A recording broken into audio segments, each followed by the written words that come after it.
she to be buried in Christian burial that wilfully seeks her own salvation? I tell thee she is, and therefore make her grave straight. The crowner hath sat on her, and finds it Christian burial.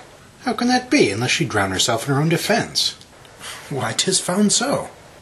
It must be se offendendo. It cannot be else. For here lies the point. If I drown myself wittingly, it argues an act. And an act hath 3 branches. It is to act, to do, to perform. Our gal, she drowned herself wittingly. Nay, but hear you, goodman Delver. Give me leave. Here lies the water. Good. Here stands the man. Good. If the man go to this water and drown himself, it is willy-nilly he goes. Mark ye that. But if the water come to him and drown him, he drowns not himself. Our gal, he that is not guilty of his own death, shortens not his own life. But is this law? Aye, Marius, Crowner's quest law. We had the truth on it. If this had not been a gentlewoman, she should have been buried out of Christian burial. Why, there thou sayest.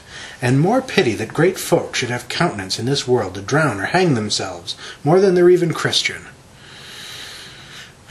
Come, my spade. There's no ancient gentleman, but gardeners, ditchers, and grave-makers. They hold up Adam's profession. Was he a gentleman? He was the first that ever bore arms. Why, he had none. What, art thou a heathen? How dost thou understand the Scripture? The Scripture says Adam digged. Could he dig without arms? I'll put another question to thee. If thou answerest me not to the purpose, confess thyself. Go to. What is he that builds stronger than either the mason, the shipwright, or the carpenter? The gallows maker, for that frame outlives 1,000 tenants. I like thy wit well, in good faith.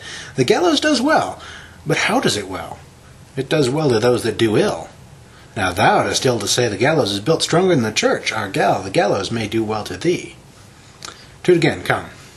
Who builds stronger than a mason, a shipwright, or a carpenter? Aye, tell me that and unyoke. Marry, now I can tell. To it? Mass, I cannot tell. Cudgel thy brains no more about it, for your dull ass will not mend his pace with beating. And when you are asked this question next, say a grave maker. The houses he makes last till doomsday. Go, get thee to yawn. Fetch me a stoop of liquor.